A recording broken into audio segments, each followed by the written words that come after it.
እንደምን ናችሁ ውድ የኤምኤስ ሚዲያ ተከታታዮች። ዛሬ በኤምኤስ ሚዲያ ሁልጊዜ የሚተላለፍላችሁ ኬናንስ ሾው የተሰኘው ፕሮግራማችን ነው። ፕሮግራሙን የመመራላችሁ እኔ ተማሪ ኬናን ጭንዲ ነኝ። በዚህ ፕሮግራም የተለያዩ ጎበዝ ተማሪዎችን እንዲሁም መምህራንን እና እንግዶችን እየጋበዝን ጥሩ የሆነ ውይይት እናደርጋለን። ቻናላችንን ላይክ እንዲሁም ሰብስክራይብ በማድረግ ጀምሩ። እንግዶቻችን እንኳን ደህና መጣችሁ። ራሳችሁን አስተዋውቁ፣ ስማችሁን እንዲሁም ክፍላችሁ። በመጀመሪያ እድሉን ስለሰጥሽኝ አመሰግናለሁ። ስሜ ሚለና ይባላል። የ8ኛ ክፍል የምስራቅ አካዳሚ ተማሪ ነኝ። እንዲሁም የኔም ስም ያብስራለማ ይባላል እና የ8ኛ ክፍል ምስራቅ ተማሪ ነኝ። ተማሪዎች በትምህርታቸው እንዲሁም በሂሳብ ትምህርት ጥሩ ውጤት እንዴት ማምጣት ይችላሉ? ጥሩ ውጤት ለማምጣት ትጋት ያስፈልጋል። ቀን በቀን ማጥናት አለባቸው። ቀን ተምረው ሲሄዱ ማታ እየመጡ ክለሳ በማድረግና ሂሳብ በጣም ስራ ስለሚፈልግ ጥያቄዎችን ደጋግመው በመስራት ማምጣት ይችላሉ ጥሩ ውጤት።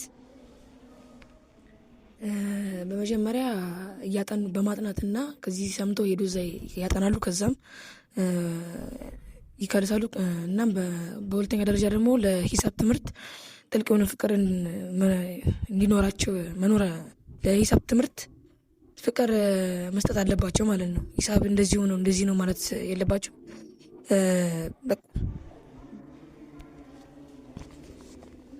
ያንተ ወይም ደግሞ ያንቺ የጥናት ሰዓት ተመራጩ የትኛው ሰዓት ነው? ቀን ወይስ ሌሊት? የኔ ሌሊትም ሳይሆን ቀንም ሳይሆን ወደ ማታ አካባቢ ነው ለኔ ተመራጭ፣ ወደ ማታ እና ቀንም ይሆናል ግን አብዛኛውን ጊዜ ማታ ነው ማጠናው። ለእኔ ግን ቀን ነው ማጥናት የምወደው። ሌሊትና ማታ አላጠናም። ብዙ ጊዜን የማሳልፈው ቀን በማጥናት ነው። ተማሪዎች ሲያጠኑ እንዳይሰለቻቸው ምን ማድረግ አለባቸው? እንደኔ የማስበው አንደኛ ፍላጎት ያስፈልጋል። ፍላጎቱ ከሌለ፣ ድብርት ካለ፣ ሞራሉ ካልመጣ ጭራሽ ደብተሩን ባይከፍቱት ባያጠኑ ይሻላል። በቃ ፍላጎት ካላቸው ግን ለማጥናትም ራሳቸው ይነሳሳሉ። በቃ ማጥናት አለባቸው ማለት ነው። ያስባሉ፣ ጭንቅላታቸው ላይ ይመጣላቸዋል። ግን ፍላጎቱ የማይኖር ከሆነ አያጠኑትም። ጭራሽ ደብተሩን ከፍተው ሌላ ሀሳብ ውስጥ ነው የሚገቡ። ለዛ መጀመሪያ ፍላጎት ያስፈልጋል ብዬ አስባለሁ። አዎ ልክ እሷ እንዳለች ፍላጎት ያስፈልጋል። በቀጣይ በሁለተኛ ደረጃ ደግሞ አንድ ካጠኑ በኋላ ናፕ እያደረጉ እንደዛም ማጥናት ቢያጠኑም ለትምህርቱ ሞር የበለጠ ፍላጎት እንዲኖራቸው ይጨምራል ማለት ነው። እናንተ የ8ኛ ክፍል ተማሪ ናችሁ። ስለዚህ የ6ኛ ክፍል ሚኒስትሪ ላይ የሚኒስትሪን እውነት አይታችሁታል። ስለዚህ አሁን ምን ማድረግ አለባቸው የ8ኛ ክፍል ተማሪዎች? እናንተስ ምን እያደረጋችሁ? ያው እውነቱን ለመናገር አሁን ድንጋጤ አይኖርም። ምክንያቱም 6ኛ ክፍል አጥንተን ተፈትነን አልፈን የመጣነው ነገር ስለሆነ ድንጋጤ ይኖራል ብዬ አላስብም። ግን በተቻለ መጠን ሙሉ አመቱን ያለ እረፍት ማጥናት አለብን። ጥሩ ውጤት ማምጣት የሚፈልግ ተማሪ በቃ ቀድሞ ያጠናል፣ ይተጋል፣ ምን ይላል። ለዛ አሁን ድንጋጤ አይኖርም። ለዛ በደንብ እናጠናለን። እኔም ደግሞ በቃ በደንብ ነው ማጠናው ብዬ አስባለሁ። ሚኒስትሪም ጥሩ ውጤት ለማምጣት በቃ ዋነኛው ነገር አጠቃላይ ማጥናት ነው። በደንብ ማጥናት ነው። ከአስተማሪም እየቀደሙ ሄዶ ማጥናት ነው። ከኋላም መለስ እያለ ማጥናት ነው። ያለፈውንም የ7ኛ ክፍልን ማጥናት ነው። በቃ ማጥናትና መከለስ፣ ማንበብ እና አእምሮን አለማጨናነቅ ነው። ሳንጨናነቅ እያጠናን ጥሩ ውጤት እናመጣለን ብዬ አስባለሁ። ለሌሎች ተማሪዎች ምን ትመክራላችሁ? በጸባይ እንዲሁም ደግሞ በትምህርት? ለሌሎች ተማሪዎች የምመክረው ነገር ምንድነው? አለመዘናጋት እንዳለባቸው፣ ወደ ጨዋታ አለማድላት፣ ወደ ቀልድ፣ ወደ ወሬ አለማድላት። በቃ አንድ ሚኒስትሪ እስኪያልፍ ድረስ በቃ ጠንክረው አጥንተው ያለመሰላቸት፣ ያለመጨናነቅ አጥንተው አንድ ካለፉ በኋላ ሁሉም ነገር ጊዜ ስላለው ጸባያቸውን አስተካክለው ጨዋታ እናንትን እንዳይስባቸው አድርገው ትምህርታቸውን በቃ ሁሉ ነገራቸውን ወደ ትምህርት አድርገው ሳይሰላችሁ ሁሉን ነገር እያደረጉ ማጥናት አለባቸው። ምክንያቱም ማለፉ አይቀርም። ካለፈ በኋላ ሁሉም ጊዜ ስላለ ጨዋታው ምንም ይደርሳል። ግን አንዴ ይቺ ዓመት እስክታልፍ ድረስ ሁሉንም ነገር አድርገው ሁሉ ጊዜያቸውን ለጥናት ማድረግ አለባቸው። ተማሪዎች እኔ የምመክራችሁ የሚሆነው ነገር ሳትጨናነቁ ማጥናት ነው። ሳንጨናነቅ ምንም ሳንሆን ፈታ እያልን አይምሯችንን ናፕ ያስወሰድን ማጥናት ነው። በቃ ማጥናት በአስተማሪ የሚለንን እዚህ ጀነራል ኖሌጅም ሚኒስቴር ላይ ስለሚመጣ እሱንም መስማት ነው። በቃ እዚህ ሰምተን እዛ ሄደን መከለስ ነው። በቃ ሌላ ምን እና ክላስ ውስጥ በጥሞና ተከታትለን መስራት ነው። እንግዶቻችን እዚህ ድረስ መጥታችሁ ፕሮግራማችን ላይ ስለተሳተፋችሁ እናመሰግናለን።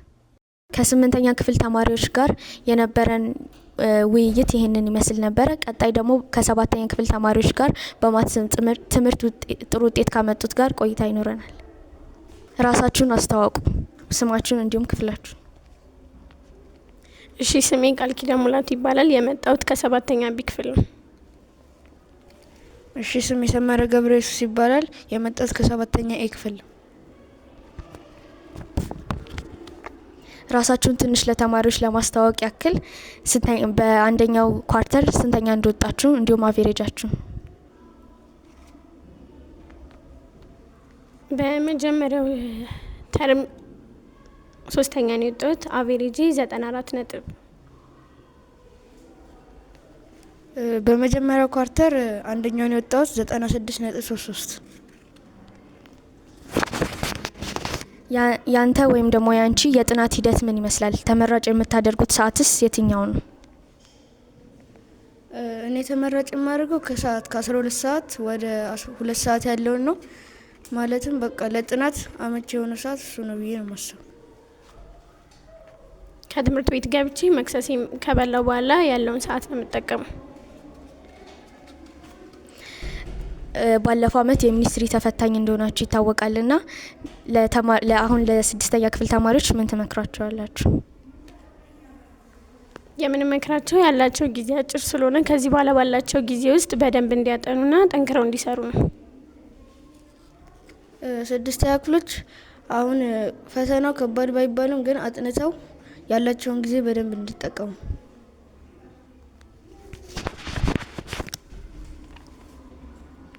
ተማሪዎች የማትስን ትምህርት እንዴት ያጥኑ? ለምሳሌ ዛሬ ገብተው የተማሩትን ፕራክቲስ በማድረግ ደጋግመው በመስራት መለማመድ እና ማጥናት ይገባቸዋል። ማትስ ትምህርትን ያው ፎርሙላ ስለሚበዛበት የፎርሙላውን አይነቶች በመሸምደን ሳይሆን ፎርሙላዎቹን ብቻ በመያዝ ሌሎች ጥያቄዎችን ወላጆችን በመጠየቅ ያልገባቸውን ቢሰሩ። ለሌሎች ተማሪዎች ምን ትመክሯቸዋላችሁ? በጸባይ፣ በትምህርት እንዲሁም ደግሞ በሌሎች ነገሮች። በጸባይ ያው ከትምህርት ባሻገር ሁል ጊዜ ጥሩ ውጤት ማምጣት አንደኛ መውጣት ብቻ ሳይሆን ጸባያቸው አስተካክለው በጥሩ ሁኔታ አስተማሪ የሚላቸውን በመከታተል ክላስ ውስጥ ያለውን ተከታትለው በዛውም ወደ ቤት በሚሄዱበት ሰዓት ያላቸውን ጊዜ በደንብ መጠቀም እንዳለባቸው። ተማሪዎች በጸባያቸውም ሆነ በትምህርታቸው ላይ ጥሩ ተማሪዎች ለመሆን አስተማሪ የሚላቸውን ማዳመጥ አለባቸው። እንግዶቻችን ስለሆናችሁ ከልብ እናመሰግናለን። ቀጣይ ደግሞ ከ6ኛ ክፍል ተማሪዎች ጋር ቆይታ ይኖረናል። አሁን ደግሞ ከ6ኛ ክፍል ተማሪዎች ጋር ቆይታ ይኖረናል። በመጀመሪያ ራሳችሁን አስተዋውቁ፣ ስማችሁን እንዲሁም ደግሞ ክፍላችሁን። በመጀመሪያ ይህን ቃለ ምልልስ እንዳደረግ እድል ስለተሰጠኝ አመሰግናለሁ። እኔ የምስራቅ አካዳሚ የ6ኛ ክፍል ተማሪ ነኝ። ስሜ ሴና ገምችስ ይባላል። እድሉ ስለተሰጠኝ አመሰግናለሁ። የኔ ስም ናትናኤል ዮናስ ሲሆን ክፍሌ 6ኛ ቢ ነው። ከዚህ በፊት በነበረው ኳርተር ላይ ስንተኛ ነው የወጣችሁት? እንዲሁም ደግሞ ስንት አቬሬጅ ነው ያመጣችሁት? አንደኛ ነበር የወጣሁት። አቬሬጂ 96 ነበር።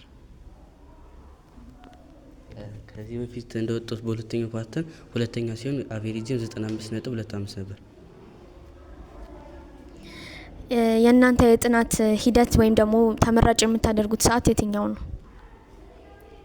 በብዛት ተመራጭ የማደርገው በሌሊት ማጥናት ነው። ምክንያቱም በሌሊት ስናጠና አብዛኛውን ጊዜን ምንም ሁካታ ስለሌለ በዛን ጊዜ በደንብ ሰላም በሰፈነበት ቦታ እናጠናለን። የማጠናበት የጥናት ሰዓት ሌሊት ነው። ምክንያቱም ቤተሰቦቻችን ስለሚተኙ የበለጠ ፎከስ እንድናደርግ ያደርገናል። ተማሪዎች እንዴት ማጥናት አለባቸው? ምን አይነት ሂደትን መጠቀም አለባቸው? በተለይ ደግሞ በማትስ ትምህርት በመጀመሪያ የተማሩትን ማየት አለባቸውና ከዛም በኋላ ጥያቄዎችን መስራት መለማመድ አለባቸው። በብዛት ለመስራት ሂሳብን ከፈለጉ መጀመሪያ መስራት ያለባቸው ጥያቄዎችን ወይም ደግሞ ያጠኑትን በጣም በብዙ ጥያቄዎች መስራት። ለምሳሌ አንዳንድ ተማሪ በጣም ብዙ ያጠናሉ፣ ካጠኑ በኋላ ግን የሚፈተኑት ፈተና ሌላ ነው። ይህም ደግሞ የሚያደርጉት በጣም ብዙ ጥያቄ ካለመስራታቸው የተነሳ ነው። ስለዚህ በደንብ መስራት አለባቸው።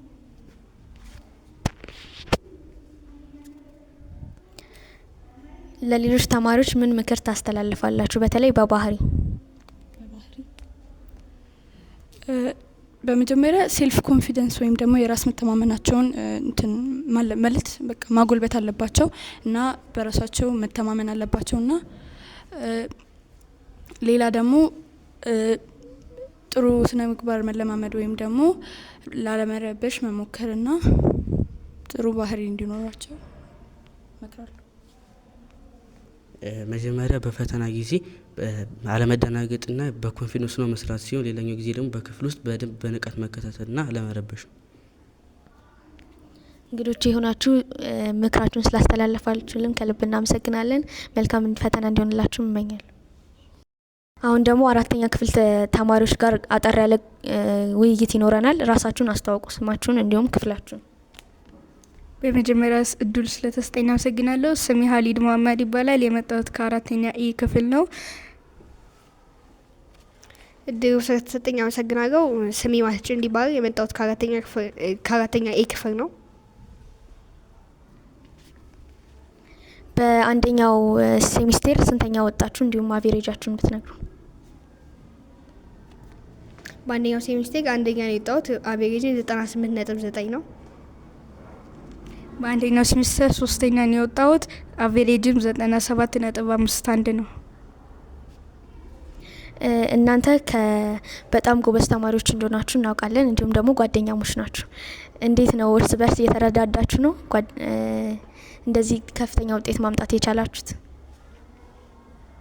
አዎ ጓደኝነታችንን ተጠቅመን ሁለታችንም ያው ጎበዝ ተማሪዎች ስለሆንን በመገዳዳት ይበልጥ ውጤታችንን እየጨመርን ነው። አዎ እኛም እኔና እሱ ጓደኛሞች ስለሆነን ብዙ ልጆችን ለማስጠናት እየሞከርን ነው። እናንተ በትምህርት ቤታችን ውስጥ የተለያዩ የሳይንስ ነክ ነገሮችን ታቀርቡልናላችሁ። እንዴት የሳይንስ እውቀታችሁን ማዳበር ቻላችሁ? የሳይንስ እውቀትን ለማዳበር ብዙ ነገሮችን መጠቀም እንችላለን። ያው እንደ ሰው አይነት ነው። በማንበብና ነገሮችን ሰዎችን በመጠየቅ በማንበብ በማየት ልናገኘው እንችላለን። ሳይንስ እውቀታችንን ልናዳበር የቻልነው በመለማመድና የሆነ ጥያቄዎችን እየፈለግን ወይም ከጉግል ሰርች እያደረግንም ቢሆን እያገኘን ነው። በትምህርት ቤታችን ባለው የሳይንስና ቴክኖሎጂ ክበብ ውስጥ ተሳታፊ ናችሁ። ስለዚህ በሳይንስና ቴክኖሎጂ ክበብ ውስጥ ምን እየሰራችሁ ነው? ትንሽ ስለሰራችሁት ነገር ብታብራሩ። እሺ፣ በሳይንስና ቴክኖሎጂ ክበብ ውስጥ አንድ ላይ ሆነን ነው የምንሰራውም የቆሻሻ ማጽዳት የሚችል መኪና ሲሆን ያው ቆሻሻን ለማጽዳት በጣም ይጠቅማል ብለን ስላሰብን ነው የምንሰራው። አንድ ላይ ነው የምንሰራው። እሱም ስሙ የጽዳት መኪና ይባላል። የጽዳት መኪናው የሚሰራው መኪናው እየሄደ ቆሻሻችሁን ፓምፕ እያደረገ በውስጡ ይዝልናል። ተማሪዎች በጓደኝነታቸው ላይ እንዳይጣሉ ወይም ደግሞ እርስ በርስ እንዳይጨቃጨቁ ምን ማድረግ አለባቸው ትላላችሁ? ተማሪዎች በጓደኝነታቸው መጣላት እንዳይጣሉ የሚያደርገው ምንም ቢሆን ልዩነትም ሊኖር ይችላል። ልዩነትን መቀበል እና ደግሞ መስማማት በሁሉም ነገር አንድ ሰው ሌላ ሰው የሆነ ነገር ስላለ ሳይሆን እኩል ሆነን የተግባባን መነጋገር፣ መሰማማት እንደዚህ በማድረግ ጓደኝነትን ማጠንከር ይኖርብናል። ጓደኞቻችንን እንዳይጣሉ ማድረጊያ ዘዴው ነው። ይሄ ግብረ ገብ ትምህርት ላይ የተማርነው ሲሆን ዘረኛ ለመሆን ልዩነትን መቀበልና ማክበር ወዘተ ናቸው። ተማሪዎች በጸባያቸው እንዲሁም ደግሞ በትምህርታቸው ጥሩ እንዲሆኑ ምን ማድረግ አለባቸው? በዋናነት ማንበብ ነው። ያው ከማንበብ ውጪ ደግሞ የቤት ስራ ሲሰጥ ምናምን በኋላ ሰራገው ማለት ሳይሆን አሁን ሰርቶ ማጥናትም ካለብን አጥንቶ ከዛ ነው መጫወት ያለብን እንጂ ጸጥታ በኋላ ሰራገው ማለትም ማቆም፣ ነገ ሰራገው ማለትም ማቆምና አሁን መስራት ያለብን አሁን እንደሆነ ማመን። ተማሪዎች ጸባያቸው ጥሩ እንዲሆን ማድረጊያው ዘዴ አንደኛው የቤት ስራ መስራት፣ ጥያቄዎችን መስራትና ወላጆችን መጠየቅ እና ሌሎችም አሉ። አሁን ደግሞ ከሁለተኛ ክፍል ተማሪዎች ጋር ቆይታ ይኖረናል። ራሳችሁን አስተዋውቁ፣ ስማችሁን እንዲሁም ክፍላችሁ። ስሜ ሀሰናት ሁሴን ይባላል። የመጣሁት ከቱዲ ነው። ስሜ ዮናስ ደመላሽ ይባላል። የመጣሁት ከቱሲ ነው። በባለፈው ሴሚስቴር ስንተኛ ነው የወጣችሁት? እንዲሁም ደግሞ አቬሬጃችሁ? በባለፈው 4ኛ የወጣሁት አቬሬጅን አላስታውስም። በባለፈው 3ኛ ነው የወጣሁት አቬሬጅ ደግሞ 97። በሂሳብ ትምህርት ላይ 100 ነው ያመጣችሁትና ዛሬ ተሸልማችኋል። እንዴት ነው ሂሳብን የምታጠኑት? ሂሳብ ማጠናው በትርፍ ጊዜ ከወላጆቼ ጋር ያልገባኝም በመጠየቅ ነው። እኔ ሂሳብን ማጠናው ከትምህርት ቤት እንደተመለስኩኝ ብቻዬን ምንም ድምጽ የሌለበት ቦታ ላይ ሄጄ ነው ማጠናው። ብቻዬን ድምጽ ተማሪዎች ጸባያቸውን እንዴት ማስተካከል አለባቸው?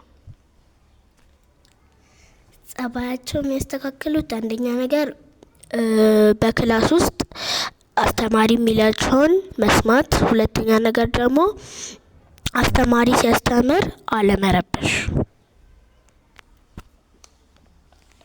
አንደኛ ነገር አስተማሪ ሲያስተምር አስተማሪ የሚለውን ነገር በሙሉ መከታተል አለባቸው። ወደፊት ምን መሆን ትፈልጋላችሁ? ኢንጂነር፣ ፓይለት። ከሁለተኛ ክፍል ተማሪዎች ጋር የነበረን ቆይታ ይሄን ይመስል ነበር። ይህ በኤምኤስ ሚዲያ ላይ የሚቀርብላችሁ ኬናን ሾው የተሰኘ ፕሮግራማችን ይህንን ይመስል ነበር። በፕሮግራማችን እንደተማራችሁበት እንዲሁም እንደተዝናናችሁበት ተስፋ እናደርጋለን። ቻው።